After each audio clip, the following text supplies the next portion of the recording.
That's the audio. All right, here we go. Sit back and enjoy, everybody.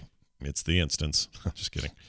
Feels like every day is the instance. It's TMS, and it starts in 3, 2, 1. This is breaking news. Just in, the President of the United States has declared a national emergency. The U.S. Department of National Defense closed its borders in response to the possibility of demons being Russia's biological weapon. I wanted to win against you in track and field, but I was never able to do so.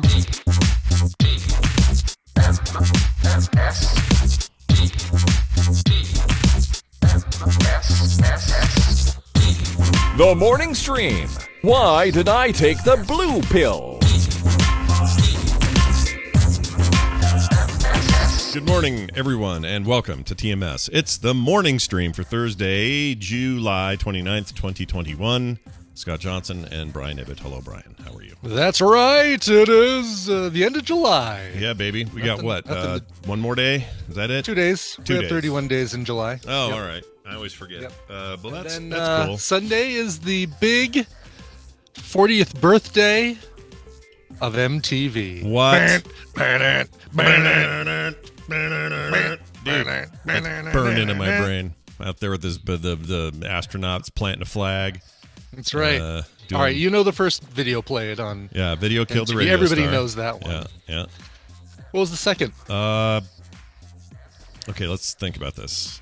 This is what, 81 or something? 81, August 1st, 1981. Oh geez. The second video.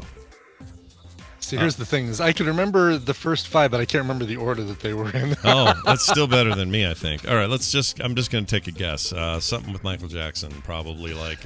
No, surprisingly, Michael Jackson wasn't even the first 10 videos. Oh my gosh. Second one was "You Better Run" by Pat Benatar, a cover of the song by Manfred Mann. No, who originally did that? "You better run, you better hide." You got a thing inside your side. Yeah, sure.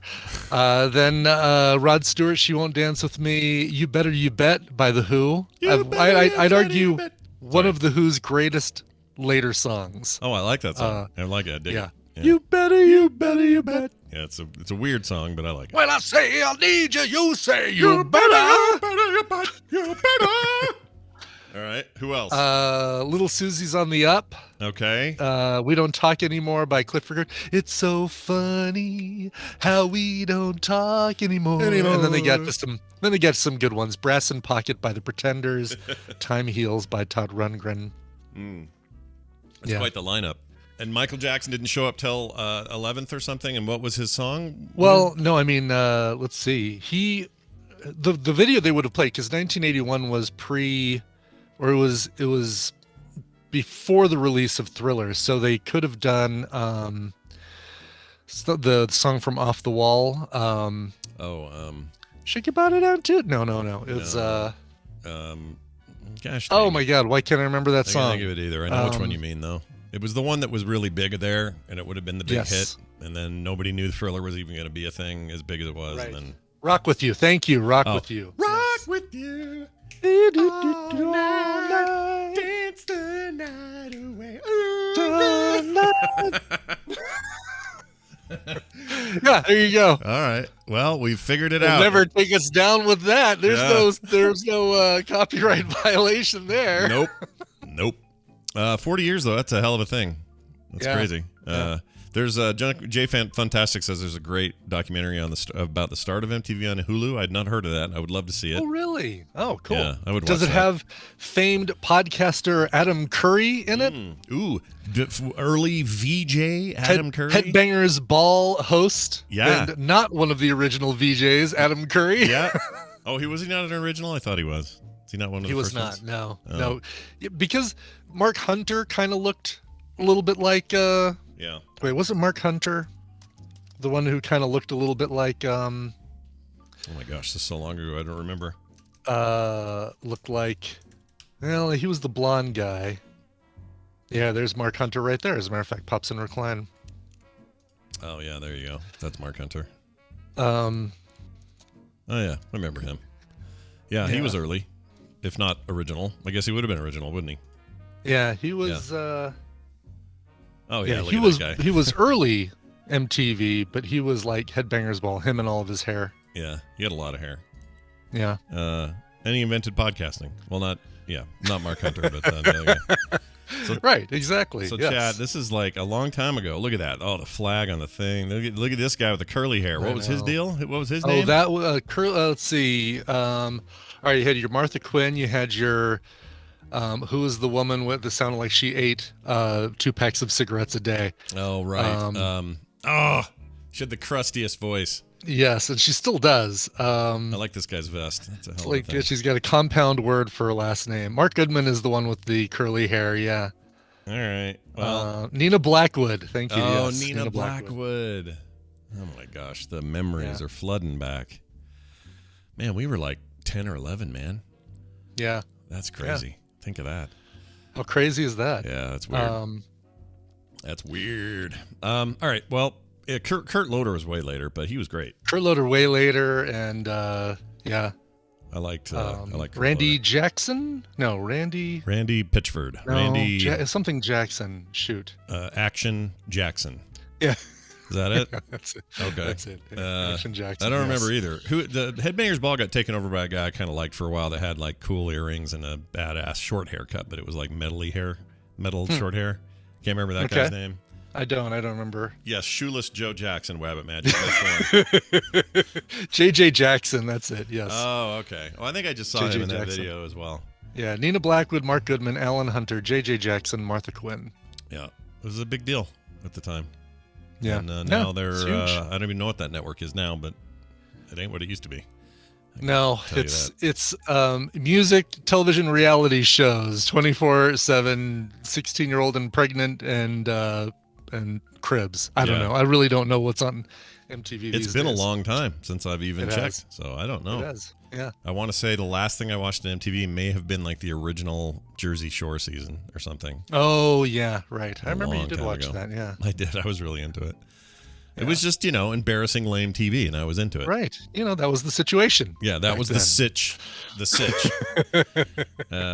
Getting I mean, laundry. it's useless now, right? Because you just go to YouTube, you say, oh, I want to see the video by a flock of seagulls, and you pull it up and you immediately see it. Or I want to see the Dire Straits video. And whatever. And what's great is the videos still get made for every hit song, every non-hit song. Like, videos are everywhere. It's not like it ever went away. In fact, it's bigger than ever. It's just not there anymore. It is.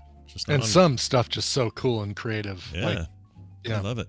We're living in a time of embarrassing riches, man. Totally. And a lot of weird stuff, too. Hey, look at this. I got a dream card. Everyone. All right. Dream card. Telling me about your dreams. Oh, okay. All right. So here, have a look, Brian. Whoops. This is what do you think that guy means? Going into a bookcase that opens up into a secret passage. Pretty close. So this says unfamiliar, secret, or unused room. So the dream I had last night was me wandering around the house, but it was definitely way bigger than the house is. Right. I never dream about my actual house. It's always a house, completely different house, but it doesn't, in the dream, it feels like, this is the house I've always lived in. This feels like where you feel like you own it or you're part of it until you wake up and you're like, that is weird because that was my house. That was so not my house. Yeah. That's how this was. So in the dream, I'm wandering around for I don't know how long, and I bump into not a bookcase, but some kind of furniture thing that switched on the door or switched on the wall, and the secret door opened. Mm-hmm. And it went, and in there was this cobweb covered just menagerie of like kind of Harry Potter stuff, just like globes and like almost like chemistry set type arrangement sort of things in there, like the old school like test tube and then a bunch of curly tubes and then bigger test tubes and all that. Right. Skull says something the chat, with something with a Bunsen burner under it and blue liquid bubbling on top of it. Yeah, kind of that. Yeah. That's pretty much it. And I kind of just wandered around in there, picked things up, opened things. Didn't really understand it. Woke up. That was the dream. Well, I came down here. One of the first things I did this morning was sift through the cards, try to find something that worked. And sure enough, here it is. So here's what it says. Room. Okay. All right. A house or room in a dream is a symbol of yourself. So the house or room is yourself, Brian. Okay. As with you, there will be an inside and an outside. The room in the house symbolizes aspects of who you are on the inside. Therefore, rooms that are unknown, locked, or secret indicate possible areas of personal transformation that are not yet being expressed. You are either aren't aware of them or unaware of them for some reason, or you aren't capitalizing on them. The key to interpretation is what is in the room. So in my case, all this like old dusty sciencey stuff. Yeah. Maybe I want more science in my life. It's an aspect of you.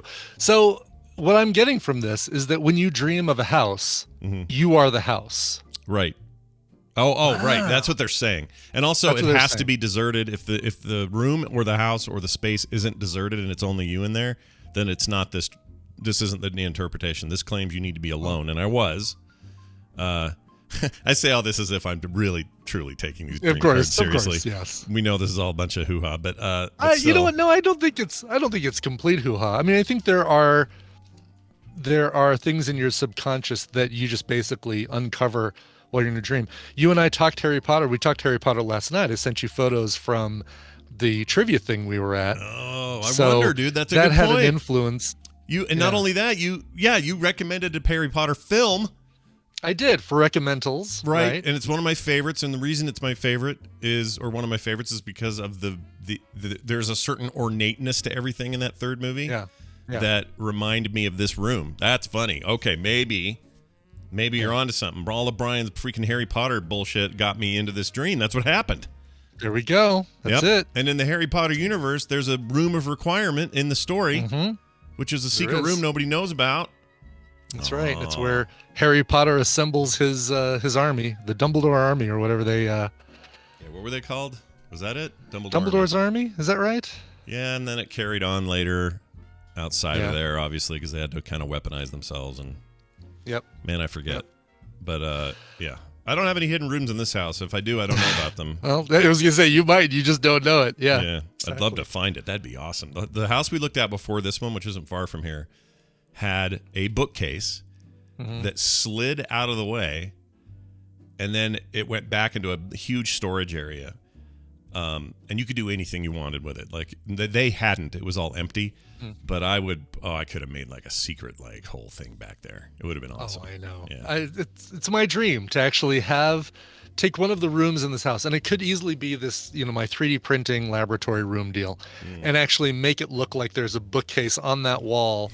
And have the bookcase open up to go into my 3D printing. How cool room. is that? It's so cool. It'd be so cool. I know. You could put like a mannequin in there with a Batman cowl on it, so that's where you keep your Batman shit for when you need to be Batman. Right. Oh, yeah. My all my armor, all my Iron Man armor would be on the walls there. Yes. That would be really cool. So anyway, there's that. Now speaking of Harry Potter, you did go to a trivia thing, and I was curious how that went. Yeah, well, the place, I got to talk about this place called the Tabletop Tap. And Tristan, Tadpool member Tristan, found this place.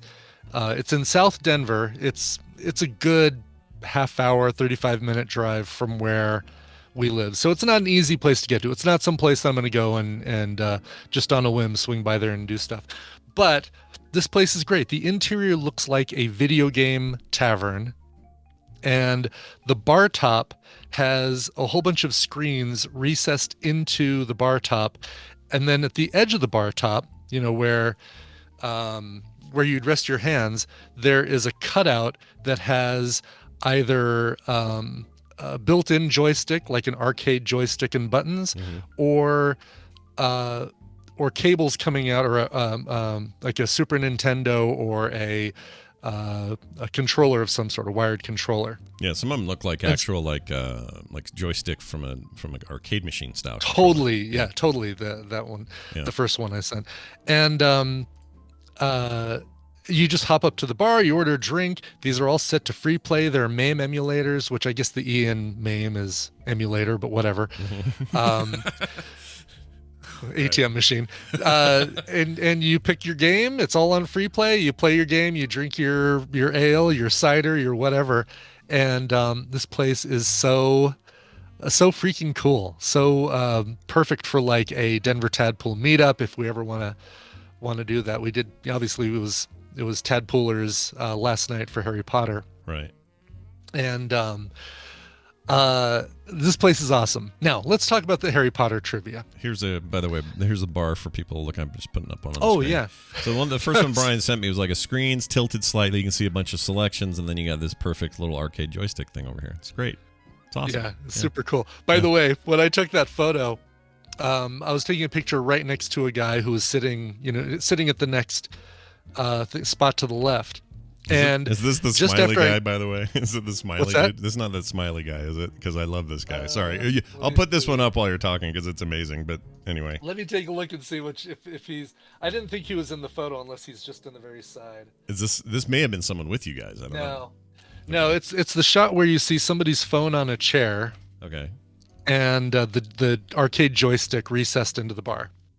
Oh. Okay. So the before I took that picture, oh, I'm sorry, no, I didn't send you the one of the phone on the chair. I took the one just of the arcade thing with the recessed controllers. Gotcha. So took the picture of that, and then as I'm bringing my phone down, I realize that somebody was sitting there, no problem. Their phone was on the chair to hold their spot.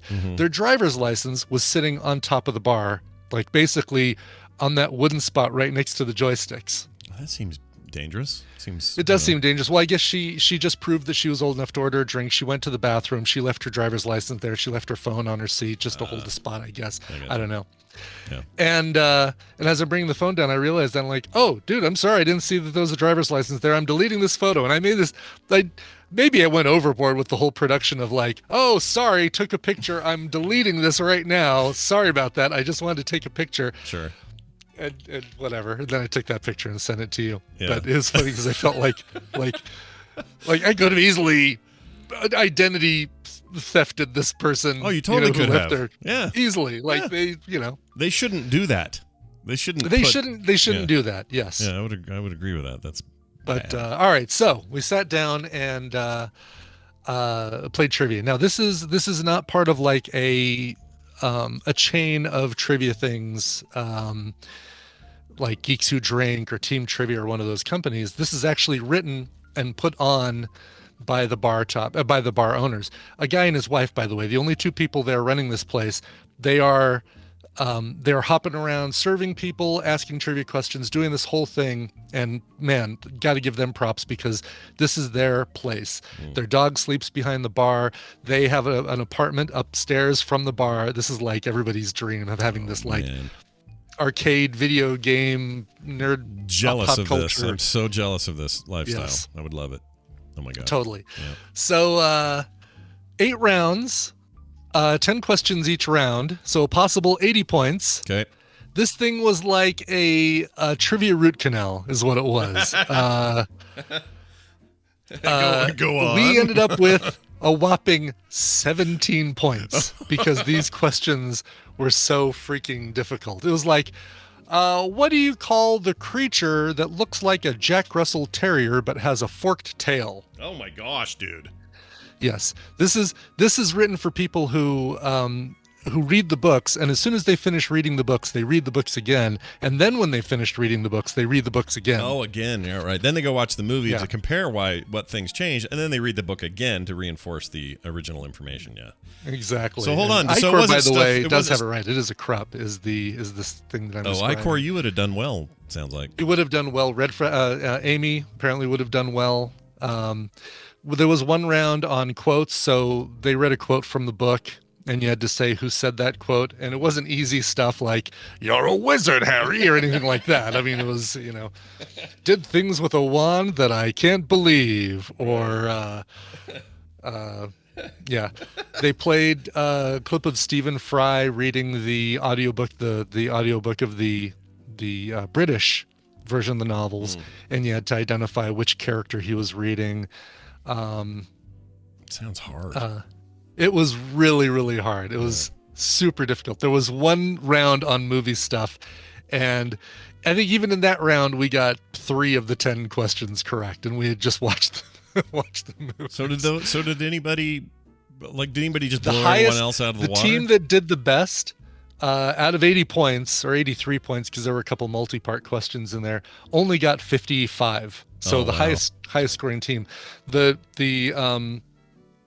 were 12 teams competing. we took 11th place. So we Wow. weren't dead last. Wow. But it's funny, the bottom 7 teams, none of them scored higher than 25 points. So we were right in the kind of the middle of this pack down in the bottom. And then your top 5 teams were all like 40 something and higher. It was like there was a cluster down at the bottom, there was a cluster up at the top, and a big gap between them. A big gap of Harry Potter knowledge. But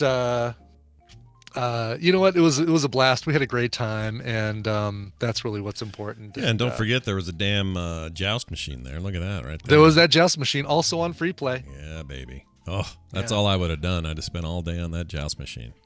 Yeah, They would have done their first question, which is like, how many BeeBops to 14 Harry Potter DingDongs, or but something I'd never know. And I'd be like, Right. I'm going to go play joust. I'll see you later. Because those would kill me, those questions. They That's were- awesome. they were- I love it. I'm jealous of these people. I want to be them. God, I know. Yeah. I know. So, Except for their Mensa level freaking quiz making. Other than that, right. these geniuses. And behind the wall, by the way, behind the bar, they had butterbeer, which was butterscotch schnapps, vanilla vodka, and cream soda. Was it good? And I had one of these, and it was freaking fantastic. It sounds like it actually might be pretty good. Yeah. It was really, really good. They had another drink which was a shot, and it was called, what was it called? Shoot, I wish I could remember, because Tristan and Clark both had one of those, and it was advertised as the worst thing you've ever tasted. And immediately when they brought that shot back to the table, I said, I bet that's Malort. And I took a smell of it and was like, oh, it smells like that's Malort. why. They said, taste it. Tasted it. Sure enough, Malort. Yeah, we've talked about Malort before. You know how bad that is. We have. Yeah. So, Anyway. that's fantastic. I was hoping they'd call it the Harry Peter or something terrible like that, like the name Oh, of the yeah. drink. No, it was something from the books like Cruciatus Curse or something like that. Or Yeah, one of those barf yeah. beans. No, it wasn't Avada Kedavra. It was something like that. It wasn't one of the curses. It was an unforgivable shot is what it was. Yeah. But Tastes like grapefruit and pesticide. Wow. it totally does with pencil shavings. Like there's a lead and wood kind of taste to it in there as well. Ew. Grapefruit, pesticide, and pencil shavings. So who likes everything you Nobody described? likes Malort. Why do the they only make reason it? you drink Malort, the only reason they sell Malort is kind of the same reason they still only sell truck nuts. It's to people who buy it for other people as a joke. Nobody goes out and buys truck nuts anymore, except if they're buying it for their friend who's, Nobody wants actual nuts on their truck. That's right, exactly. Okay. Yes. I get it. No, that actually that helps me understand truck nuts better too, because I've always kind of wondered. Well, wait a minute, why does anyone have those?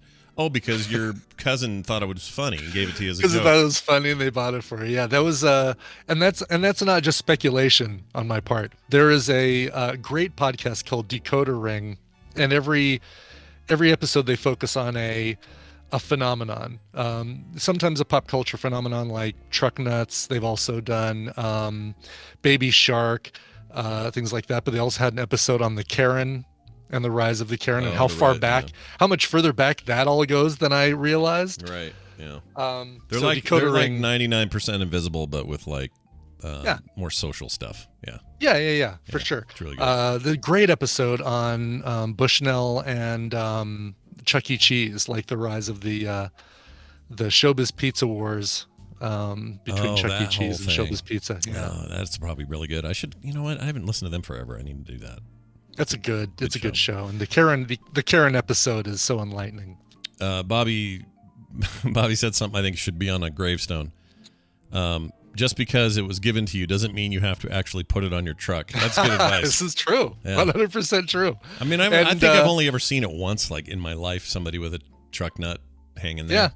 No, and they talked to one of the 3 makers of truck nuts. There are like 3 competing companies that make these, and he says, "Yeah, I'd say 90% of them are bought ironically, and 75% of the ones bought ironically never even leave the package and are put on a truck." And they don't care because the market's big enough they can sell them. So who cares what people do with them? Right, exactly. Wow. They do have ones for cycles too, and I can't remember what those are called, but they're like You put them on the underside of your seat on your bicycle, and it looks like your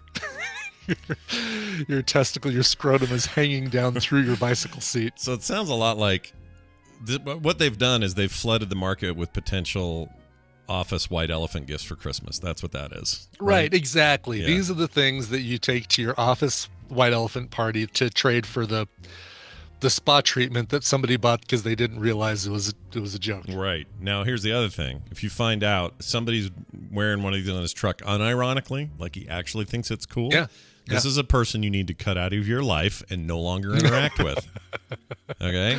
Just create a little separating line and say, you stay over there and I'll stay over here, and you and I aren't hanging out anymore. Guy with nuts on his truck unironically. Right. All right. Can't Be Kipper found them, by the way. They are bike balls at www.balls.bike. Brian, and you just have to see the video that goes along with it. You're the biker. We need to, I'm just saying, maybe. These are marked down from $19.50 down to $15.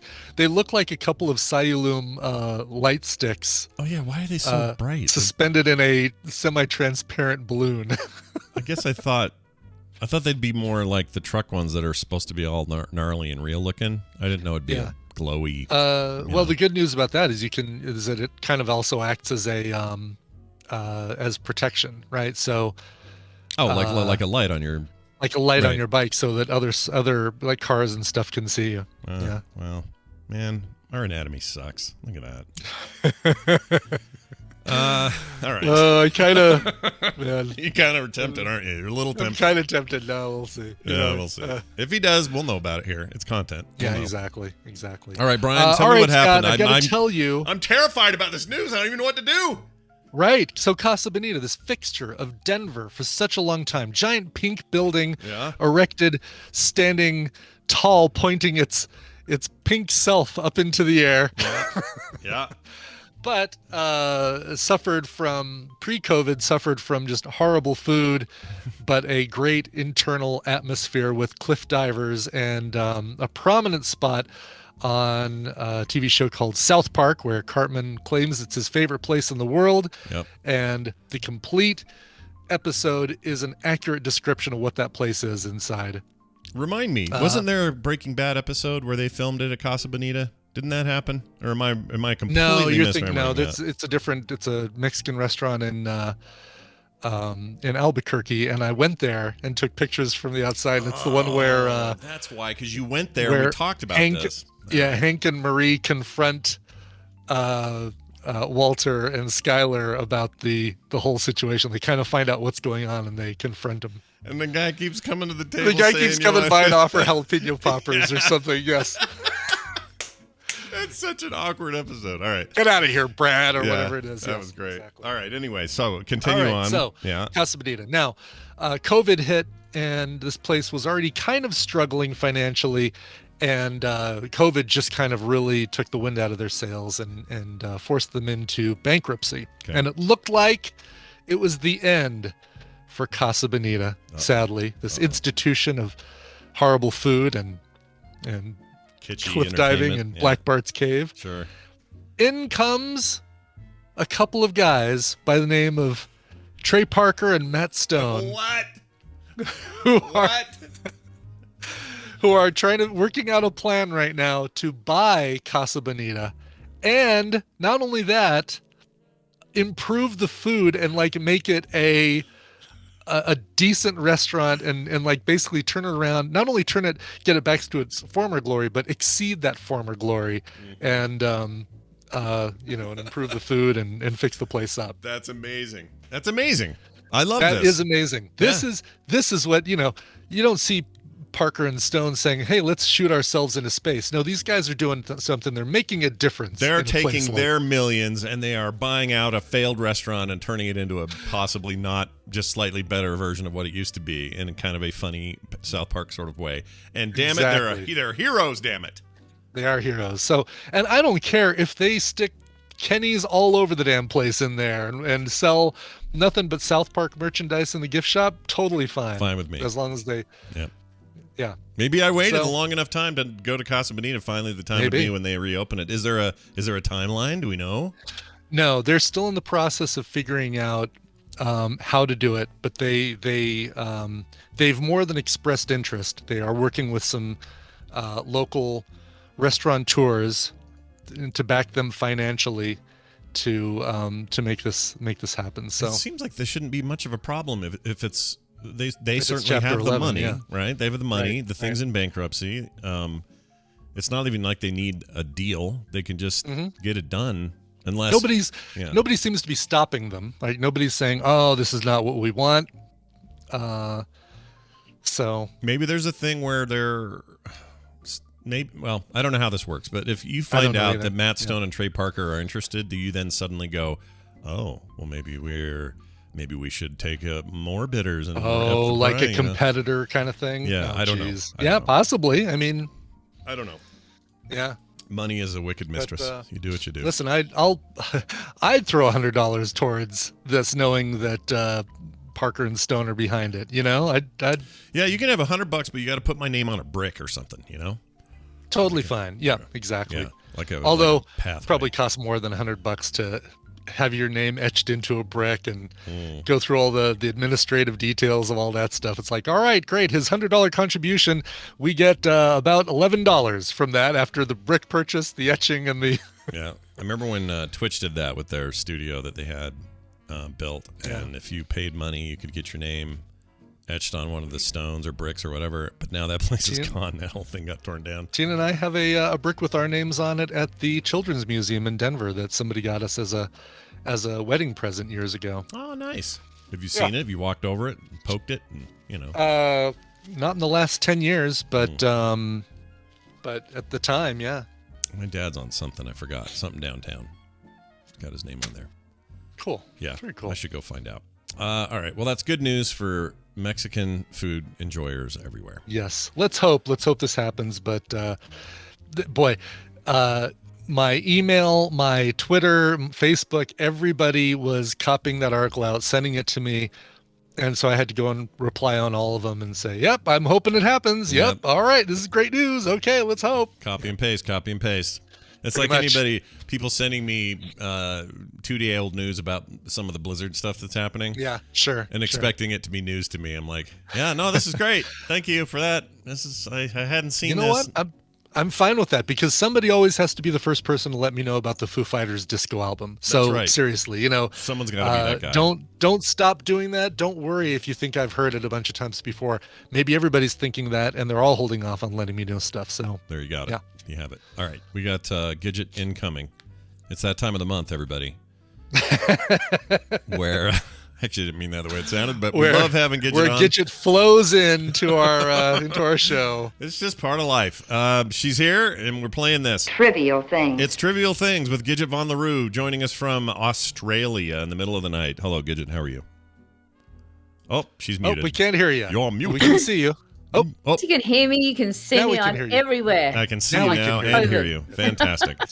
Hello. Hey, is it your like... hair is looking bigger than ever Yeah, today. what the Look at heck? you. What's going on there? Yeah. Well, the quiz is 70s, so 70s. Oh, gotcha. Mm. You I thought know. you were... I thought you I- were Your hair is more teased than a 4-year-old with glasses on a school playground. I thought you were doing like I don't know, the MTV anniversary, and you were like, I'm gonna look like 81 in here, and there you go. Well, the weird thing is, back then you were talking about, the start of MTV. We didn't get that here in Australia. I was gonna say it didn't start for you until a few years Until later. we got cable. Mm. We got cable in the early 90s, and then Oh, wow. I Prior think to that, even you were later just on the stealing our MTV. cable. Yeah, they were just stealing Yeah. our cable before that. It was a little You tricky. do No, guy we who didn't. just We spliced into we our were late. cable. We were late to cable. I remember being in Hawaii and thinking, how do Americans have all this stuff? Because we didn't have cable for ages. So it was like beta tape, then VHS, Yeah. and then early 90s was Yeah. the first time like Foxtel, which is our cable channel, Oh wow. came rocking in, and they sort of dominate the whole They just area. got But internet now like we 2 can get years ago. Netflix and Amazon Prime and stuff like that. So Foxtel can get stuff. Yeah. Yeah. How long till you guys got unleaded gasoline? How long did that take? Was that a Oh, I thing? don't know. I didn't drive a car until 1989. Yeah. Well, So I don't know. yeah. You know, when you're a kid, you're talking about dreams, and I've explained this to you guys over and over again. I mean, those dream cards are bollocks, right? So it's at our age, Yeah. we've got all these memories in our head. So that room that you were going into was part of probably a childhood home, which is most of the time. We don't remember the homes we're in now. Yeah. We mostly remember the homes that we grew up in. They could be a friend's home, or they could be a schoolroom, or they could be just a building that you're in, and it's your brain combines them all when you're sleeping because you've got no control of your brain when you're asleep. Mm. Mhm. Yeah, I So can there see you that. go. Totally possible. Yep. Yeah. Mm. So these cards are bollocks, you say? They're Is that what you're saying? bollocks. Look How up. Is there a bollocks? card Tear about? them Is there a up. card that talks about bollocks? by No, the way? there's What if you dream of bollocks? There's I'm a naked one. So there's nudity. There's Oh, there you go. Body parts, and there's accidents, which all of those equate to that for me. All right. Well, That's never that's mind a the. common thing, isn't it? The naked thing, like you're suddenly at school and Yeah. you're naked, or you're Oh, yeah. somewhere that's Forget really about a important and test. you haven't got much clothes on or something like that, which is always my dread. Or I'm always losing either my handbag, my money, or my makeup bag, which to me is disastrous on all accounts. I've never See, told so this. how can that not be tied to an emotion or a fear that you've been experiencing? I mean, I feel like it is your way of your subconscious saying, here's something you've been fretting about in the back of your mind. I'm just going to bring it to the forefront so that you can maybe deal with it. Yeah. I think what happens with our brains is I think we bring up the past, but it initiates the insecurities that we have now. Sure. That's just my theory. I'm I would not, agree with you. I'm not I a second specialist, that. but I have many dreams over the night, and I always wonder. I'm quite a confident person, but in my dreams, I'm really insecure and I'm really frightened, and no one's helping me. And I think, why am I dreaming those things? I want to be dreaming about Clive Owen, pounding me or something like that. But Wow. I never dream those things. So Mhm.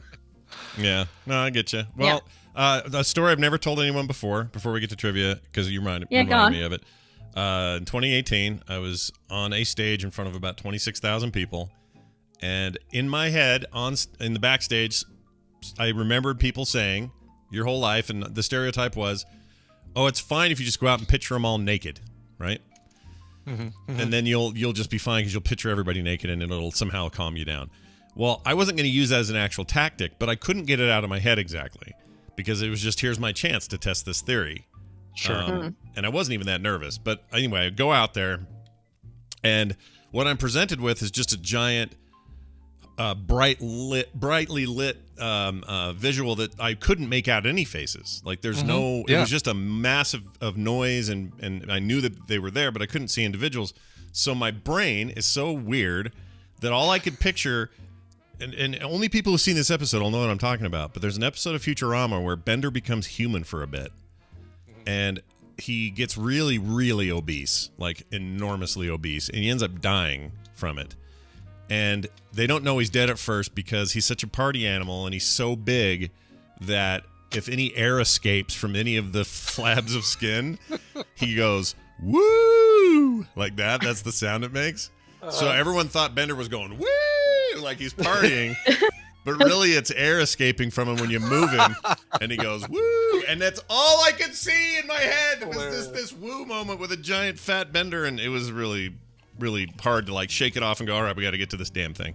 Anyway. But do you think that episode of Futurama, that like the dog one as well, got just sunk into your... But the thing is, we only use a certain section of our brain, so that's obviously sunk into your psyche, and it's something that's relevant for you, maybe. I don't know. Maybe. I feel like I'm being Wendy at the moment. Well, listen, maybe, yeah, there you go. You're fulfilling our I'm sorry, Thursday Wendy, that Wendy you're not on quotient. this afternoon. No, we'll sorry. let Bobby's taking Or this notes. He'll morning. correct anything we screw up here. It'll be fine.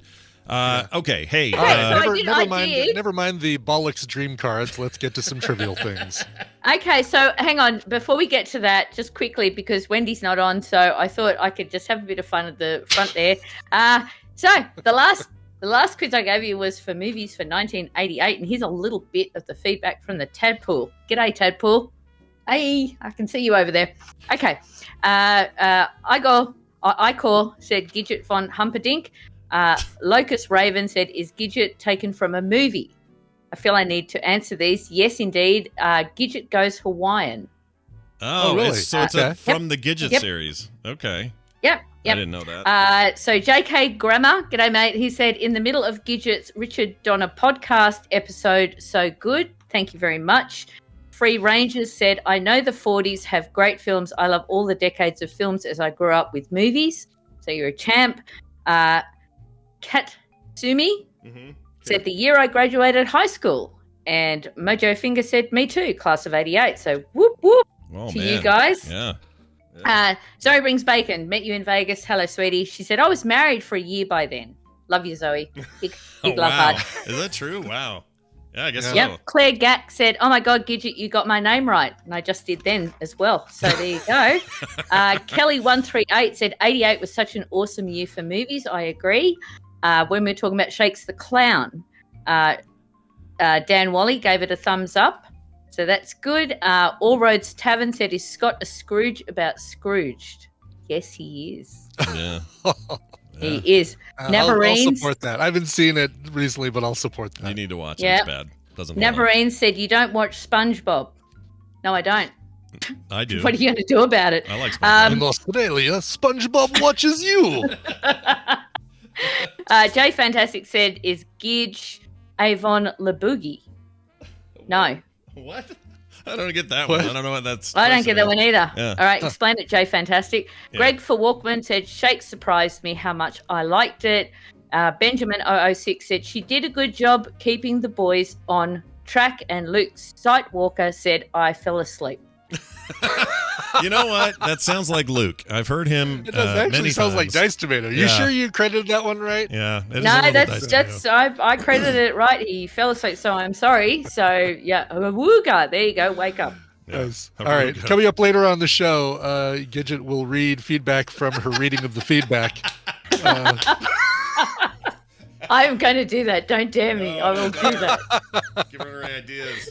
All right. What's our category this week? I don't remember. You told us last time what you were going to maybe do, and I don't have a memory. of Okay, it. so we're going back to the 70s. So basically, all of us were kids. We weren't teens. We were No, kids. we Yeah, were kids. kids. So, Little. so I was stupid born kids. Yep. 1970. Scott, what year were you 69. born? 69. Same with Brian. 69. Brian, 69 69. here as well. Yep. Yep. Okay. All right. So this is from, I thought it'd be a bit fair. This is from 1979. This is Okay. the hardest quiz that I've ever made for you guys. I'm really sorry, but let's see how you go. So right. Brian won last time, All so right. Scott Chat is room going hidden. first. All right. Chat. Oh, yeah. Chat's hidden. And chat. Someone Yeah, keep hide score. it. Keep scoring there, please. All right. All right. Go ahead. Caught you cheating last time there, Scotty. I lost last time. What do you mean? I didn't Yeah. cheat. Yeah, if he's cheating, he's not doing it very because well. the tadpole was giving you the wrong answers. Oh, well, I don't think that happened, but go ahead. Oh, they were. They were. I know what they're up to. Okay. Special shout out to Lieutenant Codename at Lieutenant Codename. He and I had a very good discussion in DM in Twitter. He's from the Ukraine, and he said to tell Scott to stop saying that he's Russian. He's not Russian. He's from the Ukraine. No, he's Ukrainian. not from the Ukraine. He's from Ukraine. See? Right, exactly. Yes, you They say don't like Ukraine. the It's from yeah. Ukraine, They get yes. mad at me when I There ever you go. say Yeah. the Ukraine. Yeah. So it's Bits Ukraine. and bobs, Ukrainian. bits and bobs. But he is Ukrainian. He's a very nice guy, and we talked for a very long time. So Nice. thank you very much. That was really lovely. Okay, so Scott. Yeah. First question, I gave it to you. I gave you a Mad Max question, but it's the very first Mad Max. Okay. All right, so let's see how we all go. You've hidden the chat. Yep, they're gone. Okay, so Mad Max. Max and his wife Jessie have a young son whom they only call A, Toddy, B, Sprog, C, Bunyip, or D, Max Jr. Oh my gosh, dude, really? Mm-hmm. We just saw this. Told you. We just watched it for Film Sack. Can you give me the first couple again? Okay, so this is the very, very first one, 79. This is not Mad Max 2, The Road Warrior. Right. This is the one before it. Right. So they've got a young son whom they call either Toddy, Frog, C, Bunyip, or D, Max Jr. So, did you say frog for B? Frog. Frog. No, it's No, getting it's cutting her off. S-P-R-O-G, Sprog. Oh, Sprog. Sprog. It's cutting her off. Sprog. Okay. Like the city in The race got it. Czechoslovakia. Well done, mate. I'll say, I don't know. That one sounds sort of weird and familiar. I'll say Sprague, B. I don't know. You should say that. Yep. You should say that, and Is that that is right? correct. It is right? That's oh my Sprague, gosh, I yep. can't believe it. Do the ding. Yeah, Yeah, I'll give you a here we ding. I should have let him think it was frog. He never would have picked it if I just would have kept my mouth I really shut. did think I really thought I was Yes, hearing frog. silence is golden, Brian. I know. That I must can't be do why it. It It's sounded too honest, familiar because of frog. But, Yeah, I know. Yes. All right, Brian. Yes. Okay, number 2, Alien. Okay, Alien. 76. Uh-huh. Also just watched. 1976, just not watched. Aliens. Yeah. Okay, Sure. Alien. What crew members head out to investigate the distress signal from their ship, the Nostromo? Is it A, Kane, Ash, and Dallas? B, Dallas, Parker, and Ash? C, Ash, Kane, and Dallas? Or D, Dallas, Lambert, and Kane? My It's gosh. Dallas, Lambert, and Kane. I think you said Kane, Dallas, and Ash twice, but Ash stayed on the ship. So it was Lambert, Dallas, and Kane went out Correct. to investigate. Yep. Yeah, it's a great law Brian firm knows as well. he's Alien. Let us back in. I'm Lambert. Yeah. Back in. Yeah. Who is it? See, Sigourney Weaver, Ripley knew. She was Yeah, like, she do did. not let them back on the craft. And, She always knows. She's awesome. She's Ellen Ripley. She's awesome. Yeah. Yep. Okay, Scott. Number 3. This is Rocky 2. All right. 2. Okay, what holiday do Apollo Creed and Rocky Balboa have their heavyweight fight at the beginning of the film? Is it A, New Year's Day, B, Christmas Eve, C, Easter or Good Friday, or D, Memorial Day? Well, there's no way it's Christmas Eve. No one does that on Christmas Eve. And Memorial Day, who gives a crap? It's got to be New Year's Day. Number A. No? Ding. Ding? Oh, No, you're geez. right. Okay, New Year's good. Day. All right, good. That Suspense. was very suspenseful. All right. No, I Very good. answered. That one Yep. is a Oh, lot. Oh, we Okay. didn't hear you. No, we didn't hear Discord you. must be cutting you off or something. Yeah, 'cause you got a high. You got there's a little slider that Yeah. will only listen to you if you're a certain loudness. I think there's a certain loudness you're not hitting, but it's fine. Oh, sorry. I get a bit screechy. Blame the Colonel. It's fine. I do. He's in the chat room. I saw him Oh, earlier. is he in there? So I'm gonna say He's in bed now. I'm- He just waits until everyth's working and then he just Oh, then he buggers goes off to bed. Yeah, Gotcha. I wanted to say Yep. the reason that question worked for me is it's a process of like, well, what? Even in Right, a fake movie, right. no one's having fights on Christmas Eve or Memorial Day or Easter. I actually would have guessed Christmas Eve if New Year's wasn't right, because I thought, in the movies they might have done something like that. They wouldn't do it fair in real point. life, but they might have said the Christmas Eve thriller in vanilla. Hello. No, it was good, Scott. You thought it out. You I actually. did. I used my big boy. My brain. partner got that Yeah. wrong, so he said Memorial Day. So, Yeah. Oh, but we're Australian, so we know what do you fuck do? all. No, So sure. don't know. Okay, so well done, Scott. All right, Brian. This is the Amityville Horror. get out. Okay. Yes. Horror. What insect frightens Father Delaney, played by Rod Steiger, that is gathered on the window as he blesses the Lutz's house? Is it A, bees, B, wasps, C, beetles, or D, flies? It is flies. Lots and lots of Yes. flies. Easy, Yeah, he's like, peasy. I'm out of here. And then it goes, get out. And Yeah. you're like, Yep. yep, I'm out. God, Yep, that's I'd be it. gone. Done. Yep. Yep. Nice house, but bye.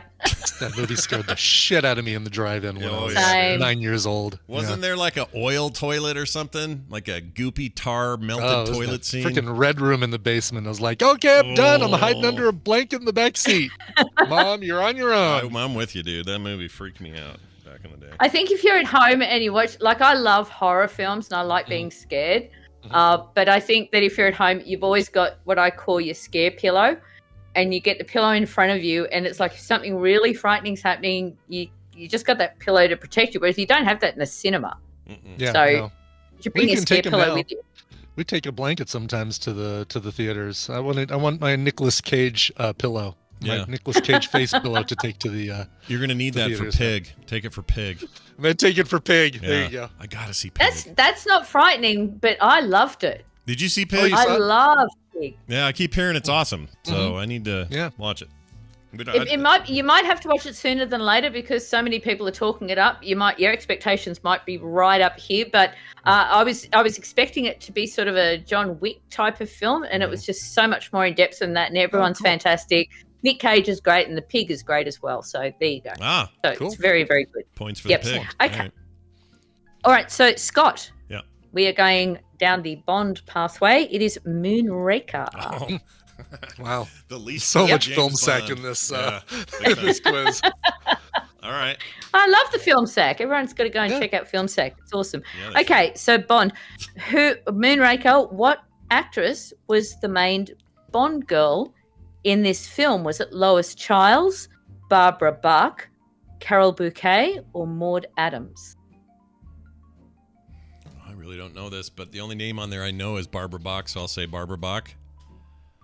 No, Brian. Damn it. All right. So Maud Adams was Octopussy. Of course you know this. Why didn't I think you wouldn't know this? Of course you Lois Chiles, you were saying? Mm-hmm. I think she might have been Pussy Galore. And then who's left? All right, so I'll go through it again. Lois Yeah. Chiles, Barbara Bach, Carol Bouquet, and Maud Adams. Carol Moonraker. Bouquet. Carol Bouquet. That's a name I don't recognize. Or was it Lois Chiles? And I'm getting my Pussy Galore mixed up. I'm gonna say it's Lois Chiles. You are correct. Damn it. Okay. Frick. All right, so just so that we know. Bouquet? Who's Carol Bouquet? Yeah. All right, so Lois Chiles was Holly Goodhead in Moonraker. Okay. Barbara Bach was Maj Anya Amasova in The Spy Who Loved Me. Carol Bouquet was Milena Havelock in For Your Eyes Only, and Maud Adams was Octopussy in Octopussy. Okay. Yeah. Okay, so Moonraker is Lion a pile gets of that one. garbage, by the way. I just wanted to get it out there that Moonraker is terrible. But you're going to ask us about Jaws' girlfriend with the pigtails and the braces. Oh, right. Right. But I'll watch it anytime that it's on. I love watching it, but it's bad. It's bad. It's bad. Yeah. All right. Go ahead. Sorry. it's all right. My turn. Okay, so this is Brian because you just stole that. Oh. You stole that I one. Oh, yeah, you that. did steal it. You did. I said Barbara Yeah. Bach. Oh, I did. Oh, yeah. Right. Okay. Yeah. Okay. You got it. I'm too sober to do this right now. Okay. Me too. Yeah, damn straight. Okay, so number 6. So this is Brian. Apocalypse Now. All right. Yeah. What country is Colonel Kurtz waging his guerrilla war and is looked upon as a demigod? Is it A, Laos, B, Vietnam, C, Cambodia, or D, Thailand? I think it's Cambodia. It's been forever since I've seen this. I just watched it. It during holds the up. That Vietnam movie War. looks I so think, good. So still to this day, it looks like it's filmed like a week ago. It's so good. Yeah, I think it's not Vietnam. The Vietnam, I think, is the obvious answer. I think it's Cambodia. You are correct. Okay. Yeah, well done. Dang it! I was hoping you'd go Laos or something. Yeah. Erg. I need to see that again. It's so think I good. was- The director's cut is sublime. It's really long, but it is such a great movie. You'd swear you're watching. If you didn't know all these actors are freaking old as dirt now or dead, Right.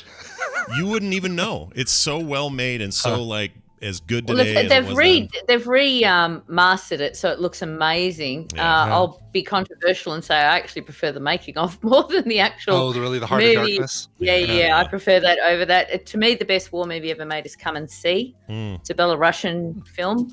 That really feels like a documentary. Not Gallipoli. I would have thought you would have said Gallipoli with Look, Gallipoli's a fantastic war movie, but one that just really just wrecked me to the bone, and I could put Schindler's List up there as well, is Come and See. And any of your listeners that have seen that film, it is truly traumatic, and that's what a war film should be. But what about the fight for control over Gastown and the release of women who were being oppressed and all of that? What about that war film? No, doesn't count. Okay, fair enough. It's fine. Yeah, That's fine. have another drink, Scott. You don't drink, do you? No, I don't. I does got not. this. I got tea. No. I got tea. That's fine. Plus, it's 10 in the morning. Well, we're Australian. We start drinking at 9, so Right? Yeah. that's Drink true. all day if you don't start in the morning. That's true. yeah, we're all drunk all the time. Yeah. Okay. All right, so this is Scott.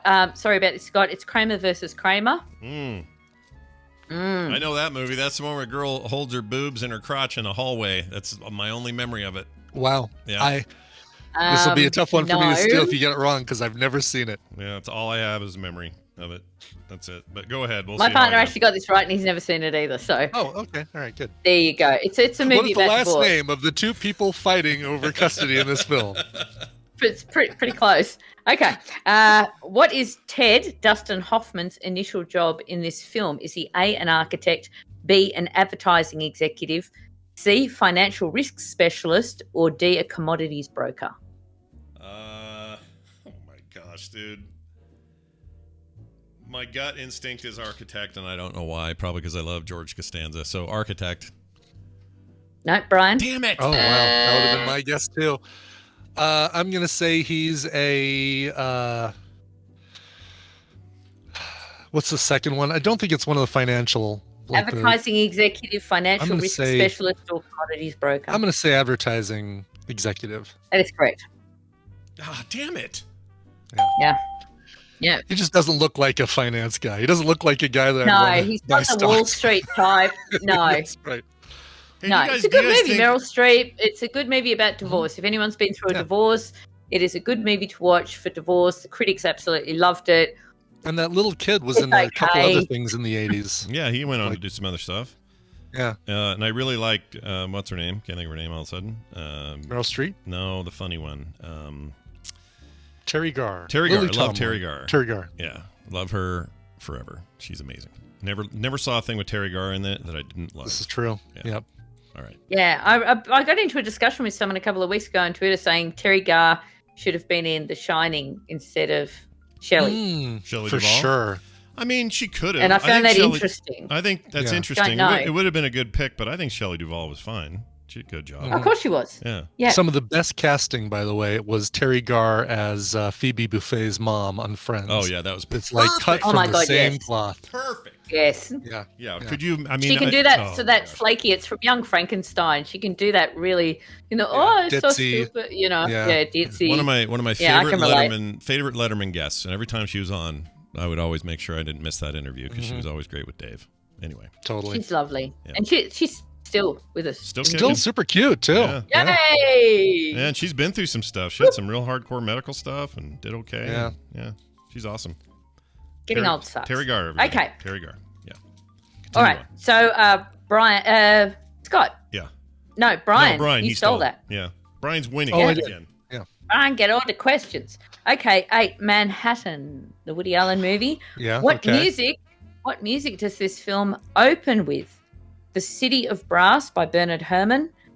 B, You're the Top, Cole Porter. C, Cheek to Cheek, Irving Berlin. Or D, Rhapsody in Blue, George Gershwin. Ooh. All right. Here's a movie I've never seen, and it's like Oscar winning, and it's accolades up the wahoo. And I know it's got kind of a jazz 1920s look to it. I know it doesn't take place in the 1920s, but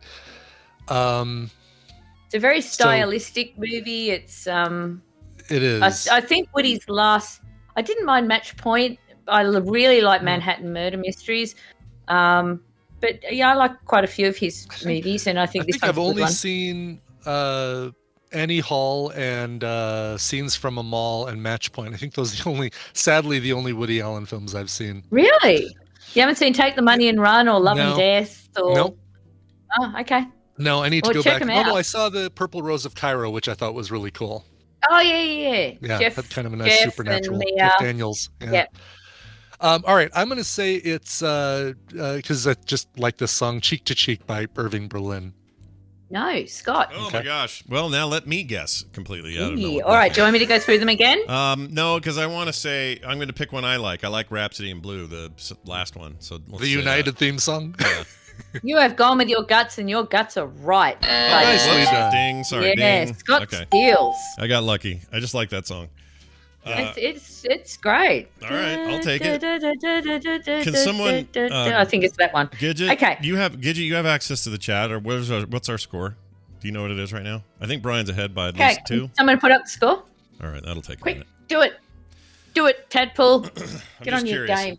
Let's Just go. curious if I'm anywhere in Jump, jump. Brian's. Stop being so lazy. I'm guessing Yeah. he's up by 2. If I I think I'm up by 1 because I've stolen 2, you've stolen 1. I can count it at the end anyway, so All that's right, fine. All right, All right. cool. That's fine. All right, so Scott stole that one. This one's for Scott. Mm-hmm. Scott, you get a comedy. This is great comedy. This is The Jerk. Oh, I like the jerk. Well, I did. Good. I don't know if Yeah, it's up, but great. Okay, what does Naven R. Johnson lack talent? Is it A, singing skills, B, he can't count, C, no rhythm, or D, playing the piano? I think it's no rhythm because he does the whole like Yeah, the thing that he does. and he can't. He Yeah. was adopted by the black family, and Right. they've all got rhythm. He's got no rhythm, He's and got no rhythm. yes, Scott gets All it. right, I'll take it. He hates You these take cans. It has been Such a so quotable movie. long since I've seen that. So I love it. It's one of the best Steve Martin movies, and yeah, it's hilarious. All right, so Brian, you also get a comedy. Okay. You get Monty Python's Life of Brian. Oh, okay. Man. Yep, released in 1979. Okay, what Python plays Brian's mother, Mandy Cohen? Is it A, John Cleese, B, Terry Jones, C, Terry Gilliam, or D, Eric Idle? Before you gave me the choices, I was remembering it as Eric Idle, so I'm going to stick with that. Eric Idle. Scott? Nope. It is Terry Jones, I believe. Yes.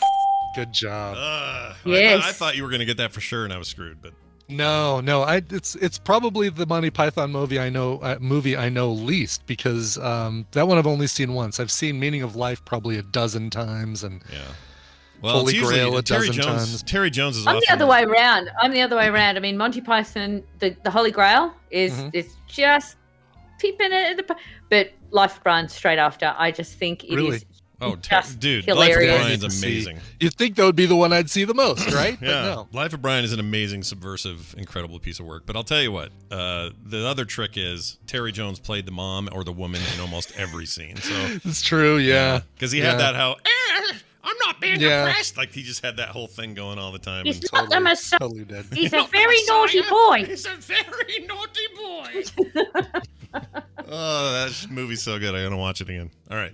Another Yeah, one, by the way, that's dude, another dude. movie that's It's filmed just so so well. quotable Like it's again. so Okay, well good- filmed good that it steal. actually holds up today. It looks amazing, that movie. Anyway. Oh, I'm sure. Yeah. Looks great. So Scott stole that. So Scott, this is your question. All right. We're going the Muppet movie. Yay! Oh, sweet. Love the Muppets. Do you all know how to do the Muppet dance? I'm sorry for people that are just listening to this and not watching it, but you hold your arms out straight and you just do that, and that's the Muppet dance. That's the Muppet dance? So really, okay. Okay. All right. Yeah, I that thought it needs was to be like, in your we thing. got a great show for you. It's time to put on makeup. That's what it is. All right. All right. Julie Andrews is here. Yay! They got everybody. Anyone that grew up on the Muppet Show, they got Yeah. every single celebrity that ever existed, every music star, every actor. They need to bring that. I hope they've brought it back. I think. Well, they tried to do The a Muppet Show? thing, but it's not the same. I want them to do No. just a good old-fashioned variety show, Muppet Show, and have Yeah, with guests I on. like the celebrities of original. today, like Yeah. just like the original, right? Yeah, do that. Do that. Bring on, Adam Driver and I Emily actually, Blunt and- their sort of office Yeah. take was fine with me. I didn't mind that. I just don't think it was incredibly well written. Had they written it better, I think it would have been fine, and I would have watched more of it. But no, more Muppets is the answer. More Muppets. Yeah, more They Muppets. make people happy, and to me, a station needs to just re-show the original Muppet Show. It was classic, and some young people might learn about these celebrities that didn't know about them. So that would be an educational thing. Well, here in America, we all have right, Disney so- Plus, and they have all of them. So there's that. It's Yeah. true. Oh, well, there you go. I cancelled them after the Mandalorian. Yeah. Okay. So the Muppet movie. So who is the first Muppet Kermit encounters on his trip to Hollywood? Is it A, Fozzie, B, Gonzo, C, Miss Piggy, or D, Scooter? Oh, geez. Moving right along. So that was the first major scene. So that had to be not Gonzo. It had to be Fozzie because he's in the car with Fozzie. And I remember as a kid seeing somebody's arm sticking out from Fozzie's glove. And it Oh, freaked- really? Yeah. I don't know if it's still in there, Wow. but the original cut. And I remember thinking, There's a dude in there. But yeah, it ruins the dreams and crushes our hopes. I'm pretty sure it's Fozzie was his first. Yep, you're right. Okay. I think that's right. Scott, Yeah. that's exactly right, because he had the car. Yeah, I just remembered that the old two of jalopy them car. without any other Muppets. The Yeah. two of them for a little bit. So, Yep. Moving Yep, right correct. along. So Kermit had just sung the Rainbow Connection, and again, the first movie had all the celebrities in it, so that was cool. All right, Right. so Brian, Star Trek the motion picture. sure. All right, which Starfleet outpost monitors the Klingons' ill-fated attack on Viger? Is it A, Space Station K7, B, Deep Space Nine, C, Ipillusion 9, or D, Starbase 2? Oh, jeez. All right. Well, I'm ruling out Deep Space Nine right away. That's the only question that I got from the internet because I just don't know the movie very well. Yeah. Jeez, Louise, this one's tough. It's totally a guess too on my part, but I'm trying to reason it out. Can you give me a spelling on that third one? Just because it feels out of yeah. All right, EPSLION. Oh, 9. Epsilon. Oh, Epsilon. Okay. Epsilon. Okay. Sorry. Epsilon.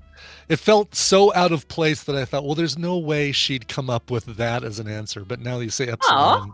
I'm sorry, it just doesn't feel like Appaloosa 17 didn't feel like a real. She can't come up with creative names.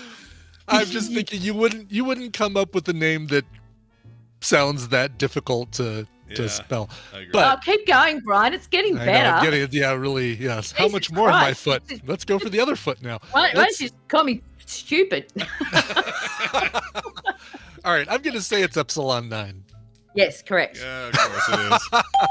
There you go. Bottom line, yes, of course that one is. All right. Well Oh, done. really? You do? I did No, not I didn't know that it. one. I was sussing it out in the exact same way you were, and I was sure that had to have been it because of the misspelling. That's just part of the strategy. It's all good. Yeah, it totally is. Yeah. It totally is. Yes. All right. Yeah, well, as I said, that was the only question that I had to steal from the internet. So, okay, so Wow, you did- Scott, Yeah. hang on, was that a steal? No. No. Okay, so Scott, number 13. This is the musical Hair. Let the Sun Shine. Mm. Woo! Okay, so who directed this musical anti-war comedy drama? Was it A, Sidney Lumet, B, Milos Forman, C, John Cassavetes, or D, Hal Ashbury? Oh. Ooh. I'm a big fan of Milos Forman. Same, huge fan. Yeah. Like one flew over Amadeus is a masterpiece. I think one flew over the cuckoo's nest as well, right? That guy? Absolutely. And also Produced by Michael Douglas. Man in the Moon with Jim Carrey. Oh, really? Yeah, one of his late productions. Watch the making of that. Oh, Have yeah. you seen the dude. making of that? Oh, my gosh. Jim Yes. Carrey would not get Oh, out yeah. of character. No, He he's was a- like That was nuts. he still Bloody thinks that Andy nightmare. Kaufman lives in him. Yeah. He went full whoop whoop. That was a hell of a thing. All right, let's go with All right, so Sidney Lumet, Milos Forman, John Cassavetes, or Hal Ashbury directing Hair. let's say Forman, Milos Forman. Correct. Oh, Good. I had no idea for real, but I just love him. So there you go. Yeah, that I wasn't sure either. That was the one I'd be leaning towards, though. Nick Cassavetes would have been later. Yeah. Mm-hmm. Yeah, Or see, John I- Cassavetes, yeah. If I didn't know, I would have gone Hal Ashbury for a reason, but I knew because I like hair and okay. So Brian, Wait, did all right, I say number Nick 14. Cassavetes? I said Nick, didn't I? You did, yes. You know who that is? That's his son, and he was in Face Off. Right. Right. Hey, Yeah, look at me. All right, go ahead. Sorry. yeah, look at you, Mr. Welcome Smart. to our Hey. third hour of trivia on TMS. Oh, it's short. Stop whinging. Okay, so number 14. This is Brian, and then you're nearly even, so we can do a tie off. All right, Yeah. so Norma Ray. Bet yeah. you boys love that movie, eh? Mhm. Yeah, Yeah. actually, I saw that one in theaters, believe it or not. Don't think Oh I've my seen God. Okay, Yeah. sweet. So where does Norma Ray work? Is it A, nuclear power plant, B, a coal mining plant, C, a cotton mill, or D, a wind farm? I remember them making fabric, so I think it's a cotton mill. Yes, correct. it. Nicely Right, okay. done. Her friend who her friend gets his arm caught in the sewing machine. So, Yeah, she's like, union. yep. And then she starts up the Yeah. union. Then she says, "You like me? You really like me." Never saw Yeah, it. when she got her Academy Award, her first Academy Award. Yeah. I didn't think you liked me before, but now I know you like me. Really? Oh, no, I Now think I that's know her you second like me. Academy Award. Yeah. you- And then she think comes on and she's says, got to. "Now you only like me as a friend." Okay, well that's yeah. fine. Yeah. There's not a, Yeah, you she's know. a crazy little bint, but she was hot in Smokey and the Bandit. She was. Oh She was yeah, a little hottie. Yeah. she Yep. was. She was Yep, great. little Still firecracker. And Gidget. Okay, Great. Yeah, and Gidget. And the What? Gidget movies. She's in the Gidget movies. she was. Yeah. Yeah. Didn't you know that? Yeah. Wait, I thought you named yourself after her. No? No, Gidget Goes Hawaiian is another actress. I can't. Oh, that wasn't Oh. Sally Field? No, it wasn't Sally Field. Oh, she was the I can't- Flying Nun. Gidget was a different thing. Right. Yeah. Flying Nun was She was Sally Gidget Field. on TV. Sally Field did That's play what it Gidget. was. Yes. Okay. So Yeah. there is a Gidget connection. I wasn't completely out of There my mind. is. All right. There is. We're bonded, Sally. We are bonded. Okay, so right. It's the first in. This is not multiple choice. It's the first in. Okay. Which means Okay. Scott's going to go, Yeah, of course he is. Of course he is. You go, okay, so expect that from Scott. All right. All right, who plays George Webber in the Blake Edwards comedy film 10? Dudley Moore. Oh, shit! Correct. Gosh dang it! I knew that! Dudley Moore. And that's for me, not you. You got it right. Yeah. Dudley Well Moore. done. Okay, so if anyone's got the score in the Tadpool, I can quickly go through and try and count it, but that's really boring. Yeah, I'm pulling So Tadpool it was up. pretty Let's see. even actually because you both Yeah. stole We both questions stole off each twice. other. Yeah. Let's see. And actually, that's one thing I predicted when my partner, Colonel Kickhead, said, this is really tough. I said, the good thing is, the tougher it is, it goes to the other person. Yeah. So it makes it more interesting. We did Mhm. 15 Yeah, for total, chat, and I don't think anyone kept track. Looked like nobody did. Play Yeah. gag, I have no idea. That you've all let down the ball. You're all incredibly disappointing. You should all be ashamed of yourself. I think we ended It's up one of pretty close, if not tied. I think we so tied. too. I think Very we, close. Yeah, I think I'll we count it. each I'll count stole- it later, and next time I'm back, I'll say who won. They're all Cool. piling All on right. me because that's what they do, but I think we tied. I'm pretty sure. Yeah, I think so. We'll figure it I out. think we tied Someone up until the tiebreaker. will get real obsessive about it and find out for us and tell us. In the meantime, we need to find out more about where we can find more Gidget. She has film shows and all sorts of stuff. So, Gidget, where should people go to get their stuff? I'm as busy as a one-legged man in an ass-kicking contest, I can tell you. So we've got Retro Cinema. We just released our top 10 80s movies with animals. Then before that, we did Cobra. Before that, we did Hellraiser. Hellraiser's just going gangbusters, which is great. I just appeared on movie reviews in 20 Qs with Sam over there in New Zealand, also with Paul from the Countdown podcast, and we talked everything Escape from New York. Oh, So, great. but just look up. I'm a co-host of the Retro Cinema with Angry Man. Just type the Retro Cinema podcast into Google. You'll find us, and you can talk to me on Twitter as well. But it's Gidget, Gidgit, not E-T. not E.T., not phone home, but No. the other way. No phone home. Or a clown under the sewer. We're all floating down here. That's right. Oops, I cut her off. We all float down under. Are they? Are they even allowed to work to podcast with New Zealanders if you're in Australia? I thought those guys hate each other. Isn't there a full war going on between? I don't think so. Is there? I don't know. I have no idea. Is New Zealand Australia's exile island? It might be. It very well might be. All right. I'm going to make an executive call today. Yeah. Because we're almost at time. Let's see. How do I want to do this? You know what? We're going to go a little longer. That's what we're going to do. Okay. We're All going to take a song break, which, by the way, is brought to you by Coverville. You want to tell everybody what's going on today? Yeah, today special episode, a tribute to Dusty Hill. So ZZ Top bassist Dusty Hill passed away yesterday, so I scrambled a really quick set of ZZ Top covers. I'll probably do a bigger ZZ Top episode soon, but I wanted to get something on there. Also, Tony Bennett and Martha and the Vandellas, Martha Reeves and Tony Bennett also celebrating birthdays. So it should be a nice, wide, across the board kind of stuff. You get your crooner, you got your your female fronted 50s 60s band, and you've got a tribute to ZZ Top. So there's something for everybody today, 1 p.m. Mountain Time, twitch.tv/Coverville. Excellent. Let's play a song, take a break, and come back with Bobby in a moment. What do you have? Yeah, this is great. This song is so good. So they sent me a track, but then I listened to that track and said, I'm going to go get the whole album. And I usually just say, I'm going to stream it, but I went ahead and picked it up so I could I don't know why. I picked it up. Now that I look back, why did I pick it up? Because I have it on streaming. Sure. But no, I wanted this. So it is from Chicago, a musician named Waltzer. She performs under the name Waltzer. She just released a cover of 10cc's I'm Not in Love, but her debut album, Time Traveler, came out earlier this year. That's actually what we're going to be playing something from. Here's the song Lantern by Waltzer. Okay, Waltzer. We'll be back in a moment. Sorry, I thought there was more, and I waited for it, and it wasn't there. It felt like I was going to say the album name again, but I didn't. It's all good. It's all good. Here it is. Enjoy. Try a store called Animal Treasure. It's off Siphon Road, past the Cyber Mall.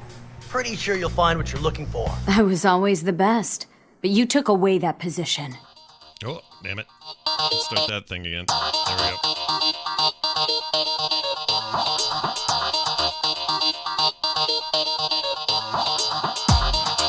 This is Shit. this. Hold on a second. Nothing's working. All right, let me try this one more time. Here we go. 3, 2, 1.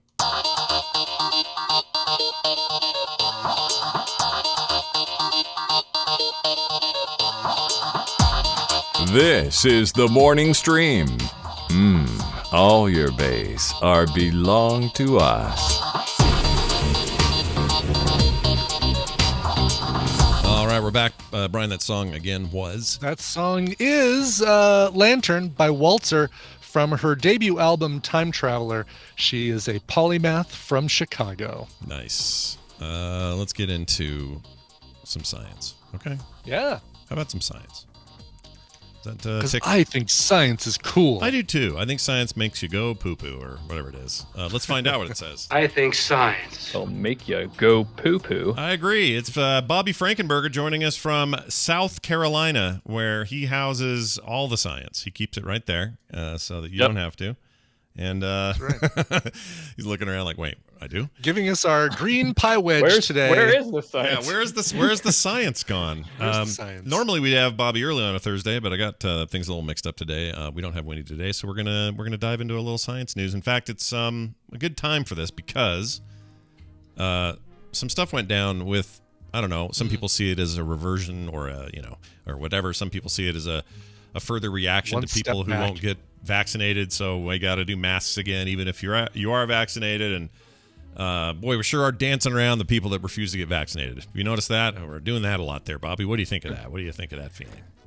I don't know, man. Just get the vaccine, man. Yeah. What are you waiting for? It's not that big a deal. Like, it'd be one thing if you let's say this. If somebody said to me, I just feel in my heart of hearts that I just can't do it. I can't get the vaccine for whatever your reasons are.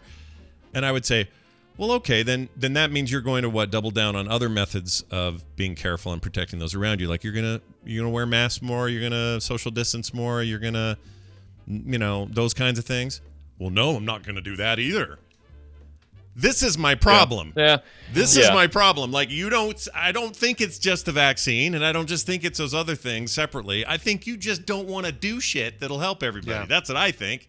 So do things that will help everybody. All right, that's my rant. It doesn't make it any easier. I'm gonna redirect you back into a rant. I know this will happen. Because point and focus, Scott, in a single direction. That's right. The reason I say that is because I think the real problem is that the Republican Party has basically made not getting the vaccine part of their platform.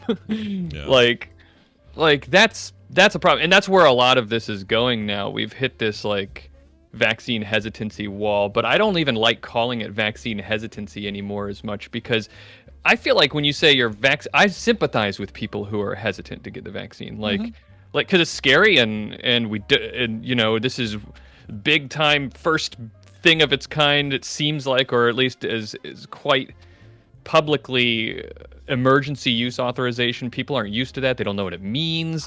They're scared of a little tiny needle. Totally makes sense. Yeah, that's it. It's just the needle the But whole time. I can sympathize with those people. There's lots of cultural reasons why people are afraid to get it, with different groups of people being, taken advantage of historically in medical situations. Like there's lots of reasons that people would be hesitant. But this political thing, that's not hesitancy. That's ideology. And that's a problem. Yeah. So, Yeah, I agree. yeah. There's nothing I can go. I mean, I could go off more, but that's really my biggest problem with it. Is I know that that's the reason, and that's the only reason. People are playing teams here, and there's no team to be had here. The team is either the sick and the dying, or human race, or not. Yeah, or don't and so that's my biggest my biggest complaint. Look, as somebody who grew up in a relatively conservative family in a very conservative state, and has voted for Republicans in the past, I get that they're, I understand that some of those basic divisions. This shouldn't be one. Did you leave your coffee on the other side of the room, Bobby? Is that? Yeah, I've got a Keurig right over there. It was. Look at you! Just finished brewing up a new new fancy Keurig. I had to wake up. Every time Gidget's on, I just take a nap. That's what everybody does, right? Well, you'd have enough time to have a nice, good snooze. Yes, that's right. But anyway, whatever. We'll stop talking about politics, but it's a problem because it shouldn't be political. Yeah, it never was meant to be. It was made to be, and you're all dumb suckers for believing it. So, moving on. Now we got Delta variant, which is dangerous and more virulent, more easier to catch and spread, and also harsher in the symptoms. Other variants could come down the line, and there already are some others, but worse ones than Delta potentially if we continue to not get this taken care of, because that's the nature of viruses. They mutate, and you gotta get out ahead of this thing. So back come the masks. Brian was talking about how when he goes to California or to Disneyland coming up, yep, he's going to be back masks are back on. Masks being back on, which was just announced today, I guess. Yeah, just announced this today. morning I woke up hearing that Disneyland and Disney World have mandated masks indoors again. Yeah. So here you are. It's all right. Here you are, Brian. You're going to wear masks, but again, Brian's vaccinated. It doesn't mean he can't 100% not get the virus, but it does so far suggest that he will suffer less as a result, because the vaccines are effective also against the harshest of symptoms. May not require hospitalization if something were to happen. Yep. All of that stuff. But even let's say you go and you're flying free and all that. Once again, Brian's wearing masks because other people won't frickin' get the thing done. Well, or they're under 12. Keep in mind, Disneyland, there's a lot of kids under 12 can't get the vaccine. That's true. And so, that's another reason to do it, is just got to keep the kids. Oh, let me ask you this, Bobby. Why is it that Save we the don't have kids. widespread state mandates, even in states that are highly vaccinated, to get the kids done? Is it because we're waiting for FDA approval? Because it is different. Children's bodies and brains and everything else are different, and some further testing required, and I think that's good. But at some point, it's a little bit of a race against the clock, right? Like, what's holding that up? That's exactly the reason. They have to slowly roll out all the testing for all that. They always test these kinds of things in healthy adults first. They don't even test it in at-risk populations. It's always healthy adults first, and then once enough data is in that says that it's going to be okay. And keep in mind, this is also being even more carefully rolled out because it's technically not authorized by the FDA yet. It's just emergency use authorized. So they in the middle of Pfizer, I know is almost done with their testing in children that are like infant age up to age 11. They're just about done with that. I think they're preparing their data.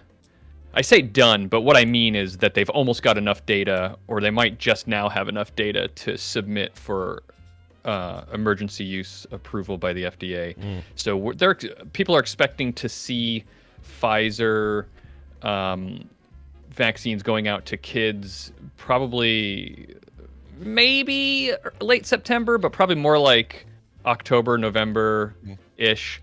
And then Moderna will be soon after that, because they started a little bit later, and then from there. So probably by January, we should be seeing wide vaccination of young children. So do you expect, based on what you've read and seen, that we'll see more of these precautions kicked back into place more before than we will after? In other words, like we're just let me rephrase that. Are we heading back to like massive societal shutdown again because of this Delta variant, or do you think this is going to be more of a dial it back a little? Don't masks are still important and blah blah blah. It's complicated. I do have my thoughts about that, but I want to make sure people know that nobody official is saying what's going to happen. So this is just my speculation. But it feels very much like the CDC is doing what they didn't do the first time, which is, and they're under new leadership and everything, so you would expect them probably to do things differently, which is that they're slowly, carefully putting advice and caution into place as things change. That's why they just reversed on the mask mandate.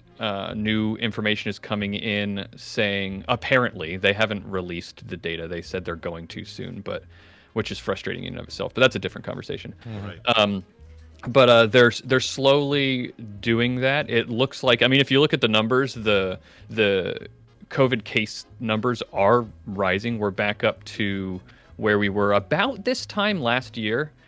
But there are lots of factors. We're about to hit into, I mean, not about to, we're still in the middle of the summer, but as fall and winter come around, those are cold seasons or cold weather, so that's typically when viruses like this start to spread more. So we'd expect that to happen. Maybe more variants come out and develop.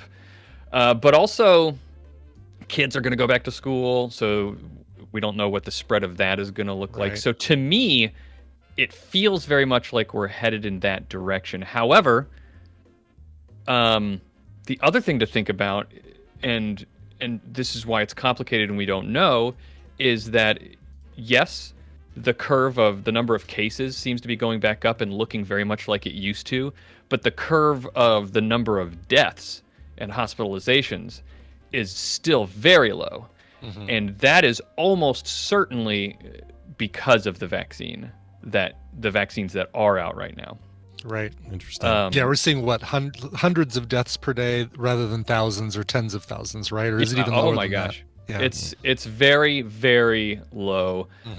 And the people who are being hospitalized, I think the last number I saw was 99%. This is not like just someone off the top of their head just throwing out an exaggerated number. Like literally 99% of hospitalizations are people that are unvaccinated. Yeah. So the Sadly, vaccine, that's still not enough proof for people.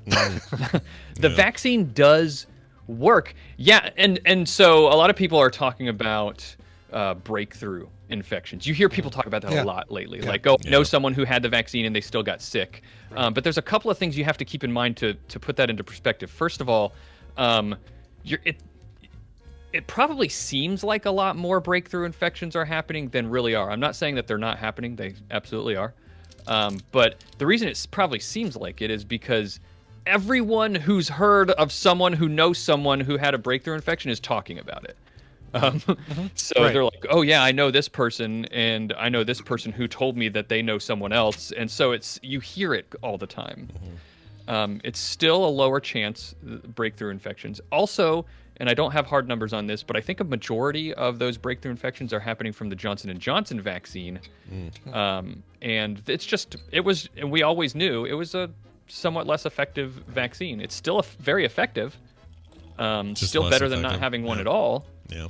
But we're just seeing breakthrough infections. And the other thing to put it into perspective is that, and we've already said this once, that you should still get the vaccine even if you knew somehow you could tell the future and you knew that you were going to get a breakthrough infection. And when I say breakthrough infection, of course, if you don't know, that means you have the vaccine, but you get COVID anyway. So even if you knew you were going to get COVID after you got the vaccine, you should still get the vaccine because the severity of your symptoms will be a lot less. Yeah. And that's the other thing I wanted to ask you about real quick. There was talk that I don't have any like actual link to point to or anything, but I read somewhere on the internet that the Pfizer vaccine might be less effective against Delta than, say, Moderna. Is there anything to that? I know there was some Israeli study, something going on, and it's a little bit less effective. It's still so you'll hear ranges of numbers between the effectiveness of the vaccine. So Pfizer in particular, right now they're talking about it's 64 to 96% effective. The reason you see such a big range is for a couple of reasons. First, the lower end ranges are sometimes because they're talking about if you have a single dose of the vaccine, but also because lots of people are studying it. So some studies are going to see lower effectiveness, some studies are going to see higher. The science is still shaking out, so we have to say what the range is because we don't know specifically. Because the science is still coming through. The Israeli study that you're talking about is I'm loosely alluding to without any actual knowledge of it. That one, you mean? Yeah. Yeah. There was an Israeli report. I actually looked it up because you asked me about this a minute ago. So yeah, there's a Israeli study that suggested that the Pfizer declines in effectiveness after 6 months. Oh, that's what they're talking about. Their thing was saying, and that's something that everyone expects of the vaccines anyway. The news there is not that it's declining. The news is that it was after 6 months because we didn't know when that was going to start. Sure. And when they say declining, it's something like, well, when 2 months after you got the vaccine, it was 95% effective, and I think after 6 months they're just showing that it's more like the low 80% effective. So it's declining, sure, but it's still very effective. So the boosters are in the future, you figure? That's happening like sooner than later? Oh, yeah, there's definitely going to be boosters. Pfizer's already looking at putting one together. So here's the thing.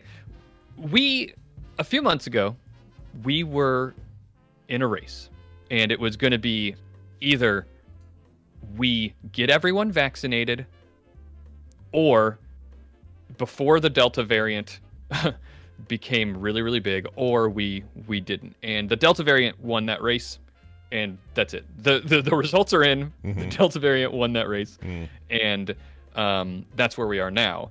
And so it's likely that we're going to continue to see this happening in some respect into next year.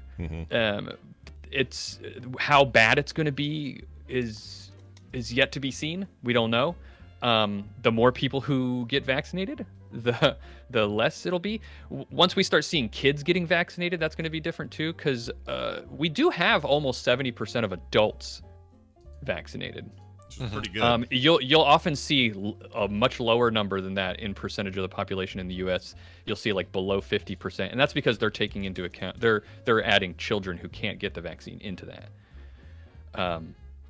So that's where we are. All right. We're almost certainly going to see boosters in our future, and that's not unusual. This was always on the books as something that was probably going to happen. It's just now we know it's almost certainly going to happen. Put it in my veins. Let's go. I'm ready. Yeah, Give me. Give it to me. And right now the question is, what's the booster going to look like? Do we get another booster of the same vaccine? Pfizer's trying to make it so that, and the reason why it's not already happening, that we're just loading up another shot of the same vaccine, which would help. The reason we're not doing that is because they want to design a booster that's going to take the Delta variant more into account, Right. Well, more as we move along. I think it's good to sort of, be informed, stay informed, and this stuff changes quickly, and sometimes that requires some discussion. So that's why we did it today, and I'm really glad we did. I'm glad we figured out a way to have you and Gidget on today, because that makes me happy.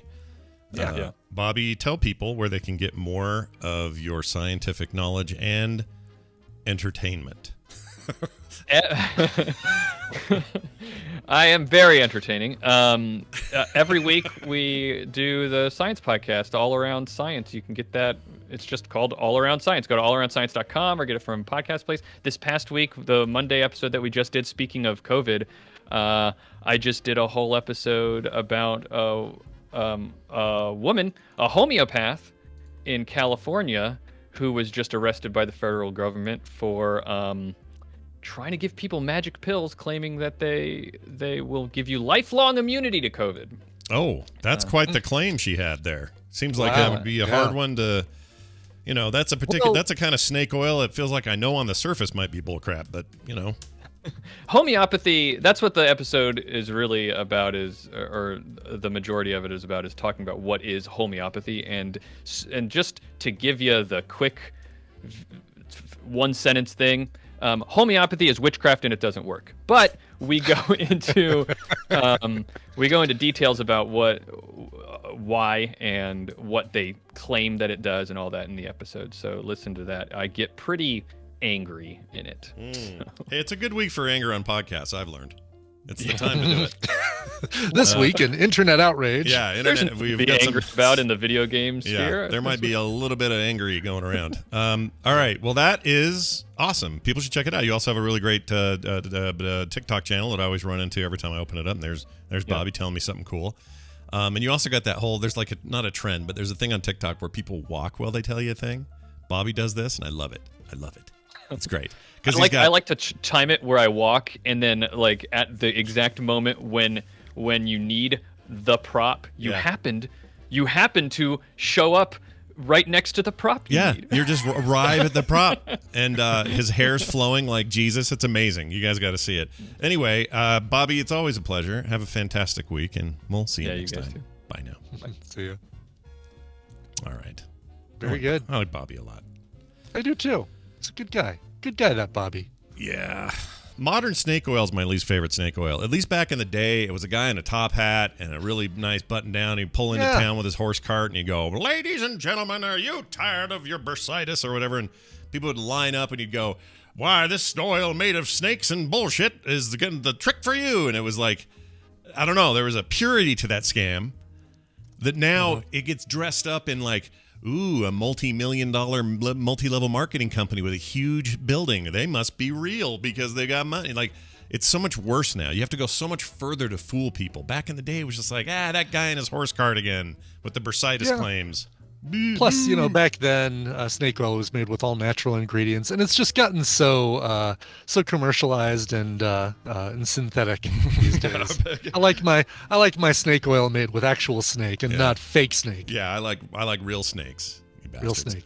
All right, we're done with the show today. That's the show that we've done, and we want to thank you guys for being here. Big thanks, and thanks for going a little along with us. We appreciate it. Patreon.com/TMS is the place to go. I mentioned a whole bunch of our patrons yesterday. I'll be doing that every couple of days just to kind of let you know who's out there and thanking you in particular, but also letting new folks know that it's time to sign up. Become a new patron at patreon.com/TMS. Or, hey, maybe you're like, hey, I want to go up a level because I got some brand new thing I want to do. And, I want Brian and Scott to have jobs. Well, this is how you do it. Patreon.com/TMS. And for everything else, frogpants.com/TMS. Let's get out of here. We need music. What do you got? Sounds good. Yeah, and hopefully new things coming down the pike with rewards for those patrons. Let's get to a request. This one comes to us from Jason, aka Free Rangers. I know he's in the chat. I think I saw him earlier. Hey, Scott and Brian, could you play a cover of Smells Like Teen Spirit by Malia J? This is the version that plays during the opening credits of Black Widow. And I think it's just awesome, and I really think it sets the tone for the movie. Totally does. Oh, I completely agree. Didn't know that was in there. That's cool. Awesome. Maybe that's enough to get you to watch it. I don't know. Maybe. Just kidding. No specific date for the request. You can just squeeze it in wherever there's a gap, even if it's a TMS PM. Love the show, though. Wait, are we still doing that meme? And maybe Scott can play Daryl's "You guys sound kind of sparkly" clip. Oh, I should find that and play it. It's just under the word sparkly. Here it is. I found it. You guys sound kind of sparkly. Yeah, I'll never forget. Never forget. He's naked when he's talking to us that day. He was naked. Oh, yeah, we don't need a reminder of that. I know. Thanks, guys. You're awesome. Jason, a.k.a. Free Rangers, in the chat. Free Jason, Rangers. happy to get this one on for you. This is from the brand new Black Widow film. It's a single that Malia J released. It is a cover of Nirvana's "Smells Like Teen Spirit." Fantastic. It's a deodorant. Try it today. All right. We'll be back Monday. No, Saturday. We got our play date. Oh, right. That's this Saturday. That is, wow. That is Saturday. Is it after Film Sack, right? Right? Correct. Okay. Correct. So next week, 2 days from Maybe now. we'll even get Randy or Brian to join us. Yeah, we'll totally encourage them to hang around if they want to play. But we'll be doing the play date, and some of you have been begging for more Among Us. Maybe we'll do that again. Yeah, I'm gonna second that request because we haven't played Among Us in a long time. Yeah, and they got a new map and some other stuff. We'll get in there. But anyway, that'll be Saturday at right around noon, I guess. Is right. Yeah. Usually when we start 11:30 noon, somewhere right around something there. like that. So we look forward to seeing you then. That means no PM tomorrow, but we'll be back Monday with a regular show. Of course, Film Sack this weekend, and TWBD is off for the week. We just finished the season, so we always take a break between seasons. Season 3 starting soon. And is that all there is? I'm sure there's other shit. Is that all there is? I've got to get a comic done. There's other stuff coming. I guess just watch for it. Yeah. Thanks for all you guys being here, listening, and hanging out. We'll see you then. This show is part of the Frog Pants Network. Frog Pants Network. Get more shows like this at frogpants.com. Who the heck? Who the heck? Who the heck?